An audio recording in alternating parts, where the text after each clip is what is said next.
Salut à tous. Alors deuxième peut-être petite vidéo donc que je fais donc on va commenter les ventes du mois de janvier qui sont extrêmement intéressantes et je referai comme je t'ai dit donc j'ai l'habitude de prendre Automobile Propre et tout d'une traite de refaire l'actu de la semaine qui était encore extrêmement dense. Enfin, la voiture électrique, il y a que ça, tout le monde s'y met.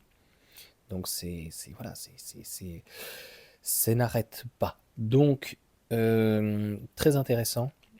I208, moi je trouve ça quand même fou, choquant que la I208 soit toujours sur le podium grâce à un restyling. C'est vrai que la bouille est super sympa, grâce au nouveau moteur et à nos nouvelles batteries, mais on est quand même sur un prix très très très très élevé. J'avais déjà fait une vidéo dessus, de mémoire, donc 38 000 euros pour la version GT, on va dire qu'on tourne aux alentours des 30-35 000 euros. Donc si tu as la chance d'avoir le super bonus de 7 000 euros, c'est vrai que c'est intéressant, mais on voit que quand tu as, je viens de faire donc la vidéo sur Toyota qui est capable de baisser de 16 000 euros, Stellantis, le groupe Stellantis, je pense que de baisser de 4 000 euros chaque véhicule, c'est largement faisable. Pour le modèle Y, tu vas voir, c'est déjà beaucoup plus compliqué cette année. Et vous avez été beaucoup, j'en ai eu quelques-uns, notamment sur le modèle 3, qui m'ont un petit peu chatouillé, on va dire, pour rester gentil, agréable. Mais ça y est, c'est fini, en tout cas pour le Dacia Spring et le modèle 3. Il y a encore quelques ventes, parce que ça a été boosté en décembre, donc il va y avoir encore des ventes pour janvier et février. Mais on va réellement voir le dessin se dessiner vraiment les produits de la décennie, ou en tout cas sur 3 à 5, 7 ans, à partir du mois de mars, avril, mai, juin. Donc, c'est qui? C'est quoi? C'est les voitures jusqu'il y a 50 ans. Donc, les petites voitures, i208, la R5 l'année prochaine, de toute façon, pareil, va cartonner. La IC3 qui va arriver donc en livraison bientôt, ça va être le cas aussi. Et donc, 2000 immatriculations. Je trouve que les ventes ne décollent pas encore. On va attendre le leasing social et toutes les aides qui vont arriver, donc certainement normalement c'est début février. On n'a toujours pas les informations. Soit donc une hausse en tout cas de la i208 de 63%, c'est assez énorme. On a toujours donc le modèle 3 qui est en troisième position et la Dacia Spring, c'est tout à fait normal. Hein. C'est comme une vague, hein, donc c'était normal janvier et certainement encore peut-être un petit peu février, puisque ils ont jusqu'au 15 mars pour livrer avec le bonus, donc ils vont peut-être essayer certains d'étaler jusqu'au bout. Quatrième, la Fiat 500, hein, donc là autant la Fiat 500 je comprends parfaitement, en plus c'est un véhicule qui a plusieurs bases au niveau en tout cas batterie, puissance et est très très mignonne. Maintenant gêné par la 600, bien sûr la 600 est très intéressante, je te l'ai dit, beaucoup mieux optionné avec un coffre électrique, c'est très rare donc pour ce type de gabarit. Le modèle Y donc est cinquième et on se retrouve donc, il reste donc devant donc pour le coup la Renault Mégane en chute, 29%.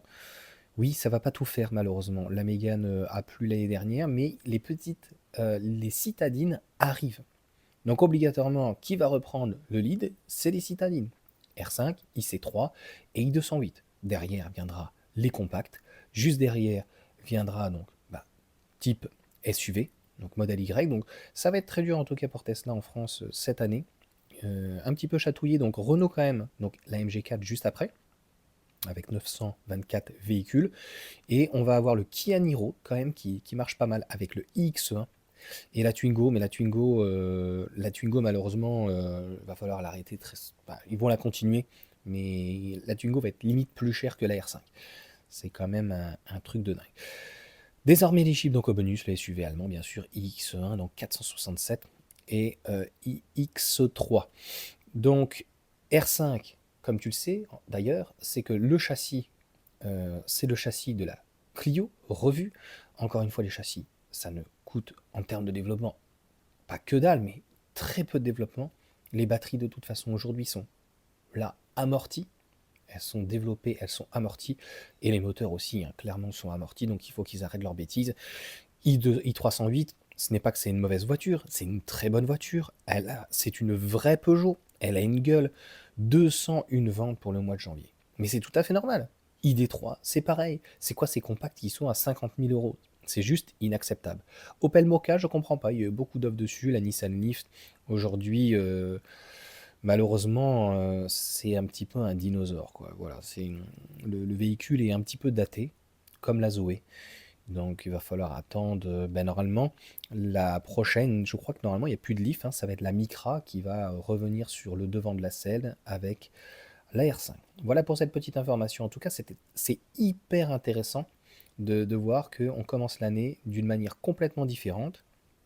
Et pour Tesla, ça va être vraiment très dur parce qu'il va y avoir énormément de concurrence. Et puis bien sûr, ça y est, c'est enfin l'arrivée cette année et encore plus l'année prochaine, l'arrivée vraiment des petites voitures citadines à des prix entre guillemets abordables. Parce que c'est vrai que 20, 25, 30 000 euros pour une citadine, ça fait cher, mais j'en ai déjà parlé.